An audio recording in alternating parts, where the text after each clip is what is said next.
యేసుక్రీస్తు వారు తేటతెల్లం చేసేసారు ఆ విషయాన్ని. ఆత్మ తనంతట తాను బోధించడు, నా మాటలను తీసుకుని మీకు బోధిస్తాడు, మిమ్మల్ని సర్వసత్యంలోకి నడిపిస్తాడు. ఎవరైతే వాక్యానికి విధేయత చూపిస్తారో వారికి ఆత్మ నడిపింపు ఉంటుంది. చాలామంది అనుకుంటారు గట్టిగా హల్లెలూయా అంటే ఆత్మ నడిపింపు ఉన్నట్టు అని. కాదు. ఏదేదో ఇక్కడ స్టేజ్ మీద హడావిడి చేస్తే ఆత్మ నడిపింపు అనుకుంటున్నారు. కాదు.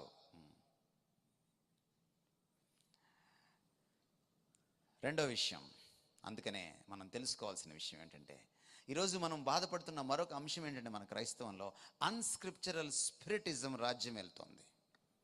వాక్య విరుద్ధమైనటువంటి ఒక ఆత్మవాదం మనల్ని పట్టి పీడిస్తుంది. ఇన్ ద నేమ్ ఆఫ్ ఆత్మ, స్పిరిట్, మనం చాలా చేసేస్తున్నాం. డ్యాన్సులు వేసేవాళ్ళు ఉన్నారు దేవుడి ఆత్మ పేరిట. మీరు ఒకసారి ఆ డ్యాన్స్ని వీడియో తీయండి, మీరు యూట్యూబ్లోకి వెళ్ళండి, సినిమా డ్యాన్సులను చూడండి, ఏం తేడా ఉండదు.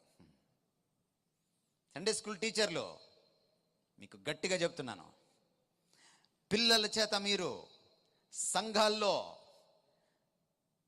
దరిద్రమైన డ్యాన్సులు వేయించడం మానండి. మీకు శ్రమ, దేవుని ఉగ్రత మీ మీదకి రాకముందే మానండి ఈ విషయాన్ని. మీకు శ్రమ. మీరు కొరియోగ్రాఫర్స్ కాదు. మీరు కావాలంటే కొరియోగ్రఫీ చేసి రండి, ఒక కోర్సు, సొంత కొరియోగ్రఫీని సృష్టించండి, మిమ్మల్ని మెచ్చుకుంటాం. అక్కడ ఇక్కడ కాపీ కొట్టి సినీ ఫక్కీలో ఇక్కడ తీసుకొచ్చి పిల్లల్ని డ్యాన్స్లు వేయిస్తుంటే, అపంశుభం తెలియని ఆ పిల్లలు డ్యాన్స్ చేస్తుంటే తల్లిదండ్రులు సిగ్గు లేకుండా వీడియోలు తీసుకుంటున్నారు. You think that is great. ఇది వాక్య విరుద్ధం. ఇది డ్యాన్స్ వేయడానికి ఇవ్వలేదు ఈ వేదిక దేవుడు మనకి. ఆత్మలో దావీదు డ్యాన్స్ వేశాడు అని మీరు చెప్తారు. దావీదు అంత సీన్ మీకు లేదు. దావీదు దేవునికి హృదయానుసారుడు. మీరు హృదయానుసారులా? మీకు అంత ఉందా దేవునిలో? మానండి. తల్లిదండ్రులు వీటిని ఎంకరేజ్ చేయడం మానండి. సండే స్కూల్ టీచర్ మీకు చెప్తే, మా బిడ్డని నేను పంపించను డ్యాన్స్ వేయడానికి, చెప్పండి చర్చిలో. మీరు కావాలంటే ఏ కళావేదికలోనూ డ్యాన్స్ వేయడానికి మీ బిడ్డను పంపించుకోండి, మాకు సంబంధం లేదు. కానీ చర్చిలో డ్యాన్స్ వేయడానికి వీలు లేదు. ఆత్మ పేరిట డ్యాన్స్ వేయడం, ఆత్మ పేరిట అరవడం, ఆత్మ పేరిట గందరగోళం చేయడం, దైవజనులు అరవడం, కాంగ్రిగేషన్ అరవడం, దానికి మ్యూజిక్ వాళ్ళు జత కలవడం, ఈ మ్యూజిక్ని బట్టి వాళ్ళు పైకి వెళ్ళడం, ఇదంతా ఆత్మకార్యం కాదని మీకు మనవి చేస్తున్నాను ఈ సాయంత్రం. ఆత్మకార్యం ఎప్పుడు కూడా క్రీస్తుకు విరుద్ధంగా, ఆయన వాక్యానికి విరుద్ధంగా ఉండదు.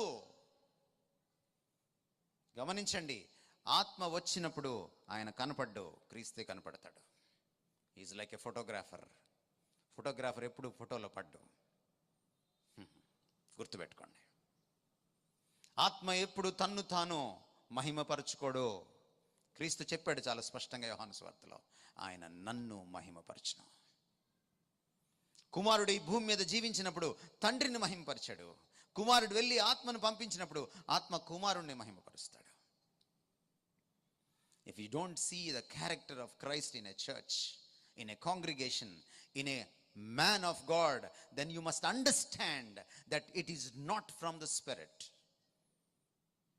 Another spirit is reigning over there. మీరు ఎప్పుడైనా సరే ఒక సంఘంలో, ఒక సహవాసంలో, సంఘస్థుల మధ్యలో, దైవజనుల్లో కూడా మీకు క్రీస్తు కనపడకపోతే, ఆయన లక్షణాలు కనపడకపోతే, అక్కడ ఆత్మ లేడని దయచేసి గ్రహించండి. అది పరాయి ఆత్మే తప్ప ప్రభు ఆత్మ కాదు. మీకు తెలుసా, పాశ్చాత్య దేశాల నుంచి తెచ్చుకున్నాం మనం, ఇది అమెరికా నుంచి డౌన్లోడ్ చేసుకున్నాం మనం ఈ స్పిరిటిజంని.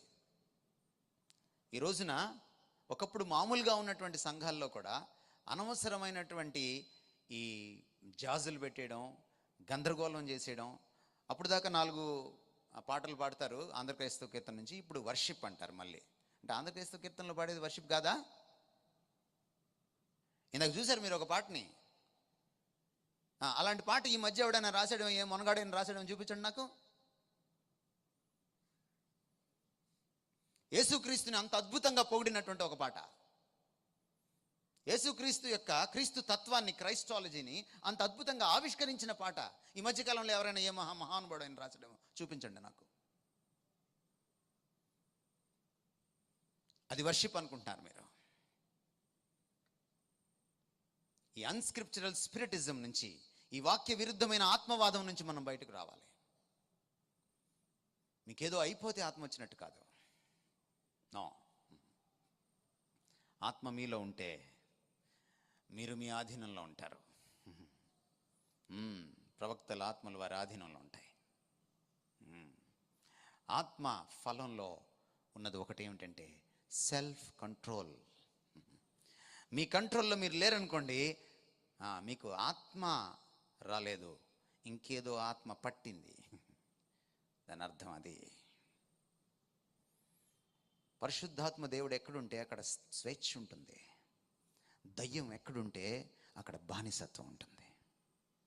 దయ్యం పట్టినోడిని చూడండి మీరు, అది వదిలేసి వెళ్ళిపోయిన తర్వాత వాడు ఏమంటాడు? నాకేమైంది అంటాడు, నేను ఎక్కడున్నాను అంటాడు. మీకు తెలియకుండా మీరు ఒక విపరీతమైనటువంటి భావోద్వేగంలోకి వెళ్ళారంటే డెఫినెట్గా అది ఆత్మ కాదు. గమనించండి. ఎందుకంటే వాక్యం చెప్తుంది స్పష్టంగా 2 కొరింథీ పత్రికలో 3వ అధ్యాయంలో, ప్రభువే ఆత్మ.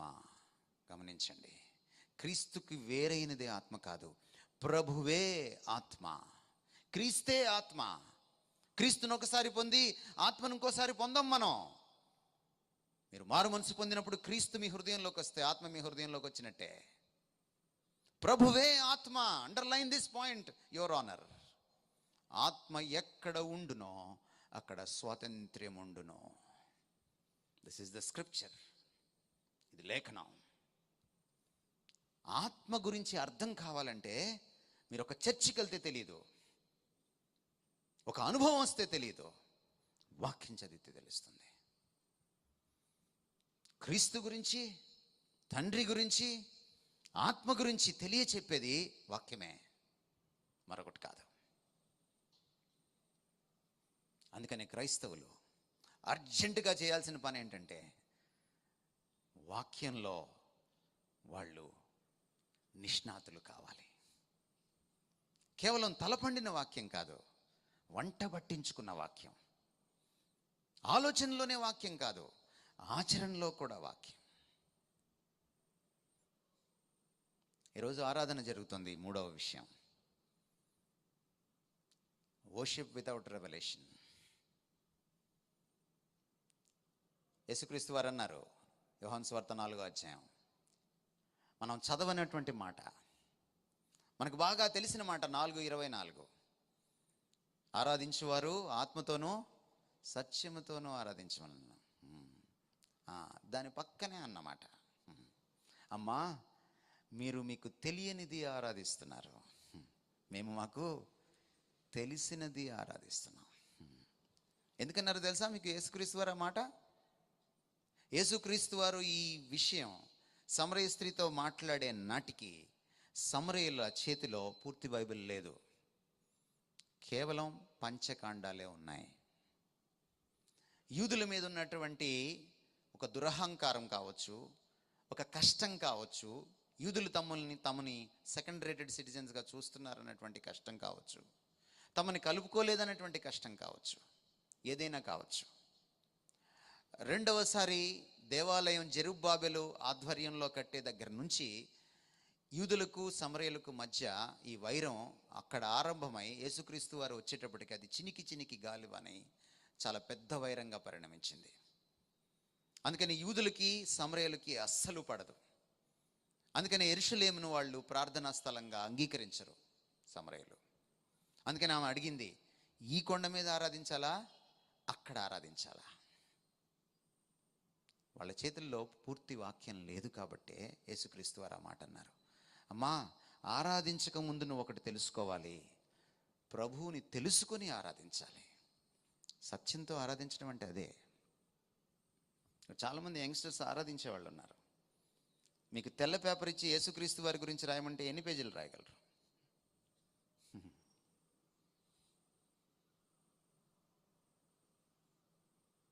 వర్షిప్ లీడర్స్కి ఇస్తాను, వాళ్ళు ఎన్ని పేజీలు రాయగలరు? మ్యూజిషియన్స్కి ఇస్తాను, వాళ్ళు ఎన్ని పేజీలు రాయగలరు? మీకు క్రీస్తు తెలియకుండా క్రీస్తుని మీరు ఎలా ఆరాధిస్తారు? క్రీస్తుని మనకి ఏం పరిచయం చేస్తుంది? మళ్ళీ వాక్యమే.